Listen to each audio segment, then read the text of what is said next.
Greetings, comrades. I'm your host, Bobcat, here in the Art Mines Turbo Doge van.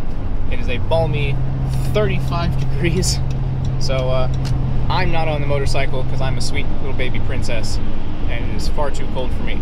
But I am on the road up to the Bel Air Cemetery where my dad was buried. They installed his headstone, his plaque, and I just want to make sure it was done correctly. You know, make sure it was done properly and nothing's messed up. And say hi. And you know, it's been a little bit. I want to bring him a blanket because it's real cold outside, and just hang out. You know. But speaking of being on the road, that road trip that I was on, man, was it gorgeous. We spent 2 weeks.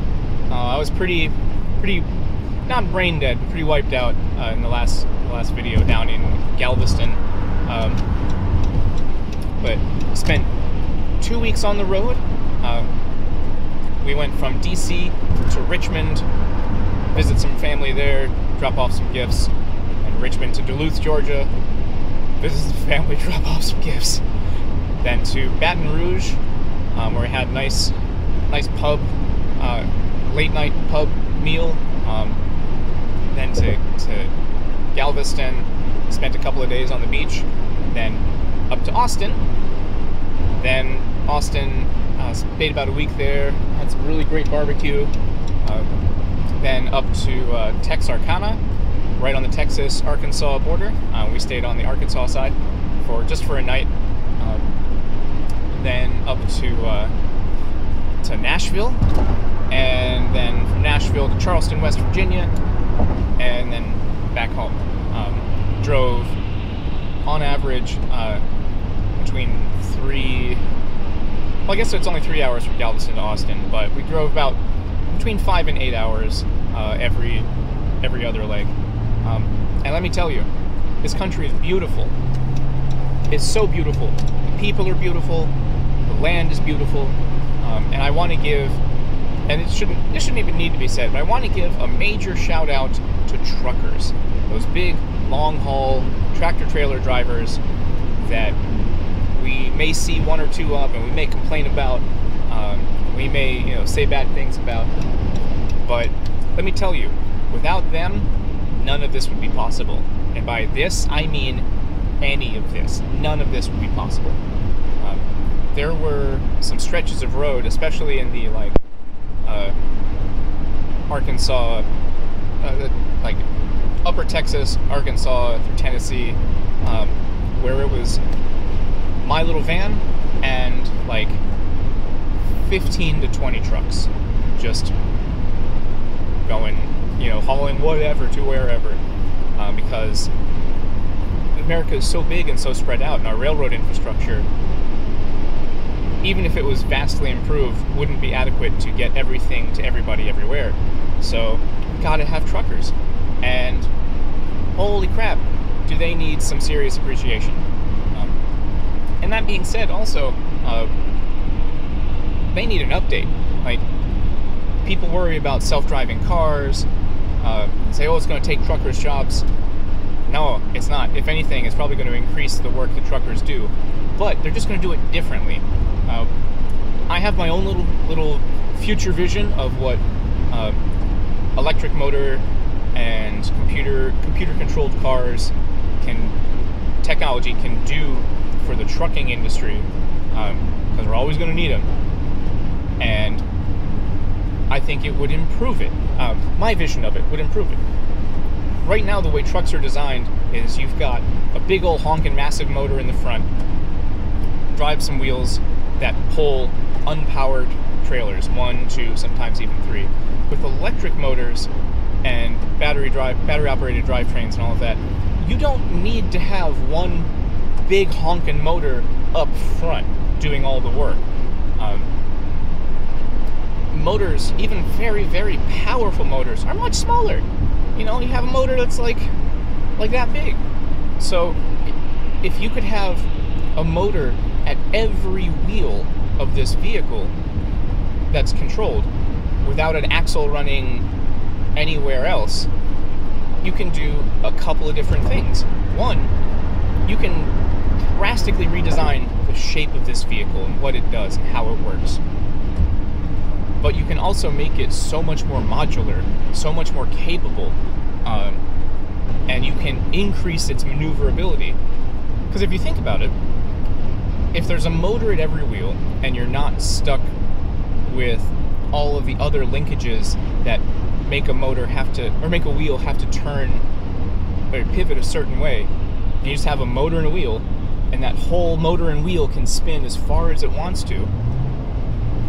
Why not take a trailer and disconnect that trailer once you get to your site, and have the driver with the remote control just have that trailer drive itself into its loading dock? Why are we stuck with big, massive trailers that can't make tight turns? Why not take like a snake and hook up a bunch of smaller trailers with a controllable turning radius that's much, much tighter? You know, you could have longer chains of trailers, you know, as long as you please, almost like a train on land. And you could even say, oh, I'm here, let me pop one out of the middle, do the thing, drop it off, have that train close and keep going. So instead of, and also, if you have two drivers, you can have one person driving, one person resting, and then alternate back and forth. So you don't need to necessarily stop for 6-8 hours, pull off in some mysterious, dangerous place. Would they need to be charged? Of course. You know, we need to figure out an electric infrastructure for all of that. But I envision a future that I think is entirely possible with the technology we have today. Entirely possible, that would make these beautiful truckers' jobs. Their jobs are difficult, especially if you have to load and unload your own truck. That's just shameful. Their jobs are difficult. Their jobs are dangerous. They have long hours just behind the wheel. It's bad for their health. So we need to make their jobs safer and better. And frankly, technology changing is going to need more of them. But that'll also mean that they can be more efficient and they can be more productive. Maybe your one trucker won't have to drive all the way across the country. Maybe truckers can stay in a region and just pop cargo, you know, off of my truck onto your truck, like a self-driving module that they can just hook up and keep going. So I see a bright future ahead for our beautiful, wonderful truckers. And if you see one out on the road, you meet one at a truck stop, you see them buying their coffee or their Red Bull or whatever, buy it for them. You know, yeah, they make decent money, but damn, their job is hard. So give big shout out to truckers. So that was the whole thing about this video, man. If you've never driven across the country, you gotta do it. If you have the opportunity, give yourself some time to just go. Like, have a destination, meet some friends and family along the way, grab a meal, see a tourist thing. This country is so big and so beautiful, and I'm inspired every time I drive across it, whether I'm rolling through the Appalachians or the flat farmlands, or the Texas prairie, or the swamps around Baton Rouge and New Orleans, the miles and miles and miles and miles of mysterious bayous. It's gorgeous, and I wish more of you could see it. Us city folks get kind of stuck in our little spots, and we think that the whole world revolves around us, and it's easy for us to forget about our fellow people. You're too slow. Get out of my way. It is easy for us to forget about our fellow people across this country, the struggles that they have, the beautiful music, the incredible, delicious regional food that America has. I had a seafood po' boy in Baton Rouge, and had couple of different Texas barbecues. Mwah. Got to see a live country music show, and I don't even really like country music.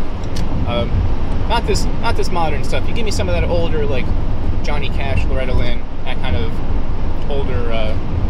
The closer it is to folk music and bluegrass, I'm here for that, because that story to me is better than this super overproduced, like wants to be hip hop, wants to be rock. Anyway, live show in Nashville. Having dinner, a couple of beers, got to watch probably 6 different musicians get up and play their sets, and it was great. I had a great time, and I would have never have had that experience, seeing dinosaurs on the side of the road, seeing a water tower commemorating the 3A football champions from 23 years ago. Good for you guys. I would never have the chance to see any of that from the window of an airplane. And I would never have a chance to meet the owner of Red's Barbecue in Austin if I didn't drive there. I would never have a chance to see some cool anarchist graffiti on the side of the road in Tennessee. In Tennessee, we saw at a closed rest stop, because like you have to pee whether the rest stop is open or not. At the rest stop in Tennessee, we saw an African guinea fowl just hanging out. You would have missed all of that. So anyway, that's it. I hope you are safe and well fed wherever you are. I wish you mucho amor. If you see truckers out on the road, or give them a wave, give them a thumbs up, a honk, show them that they are seen and they are acknowledged and they are appreciated. If you run into them in a truck stop, buy them coffee, buy them lunch. They need all the love and all the help and all the support that we can give them. So be safe on the road out there, and I'll see you soon.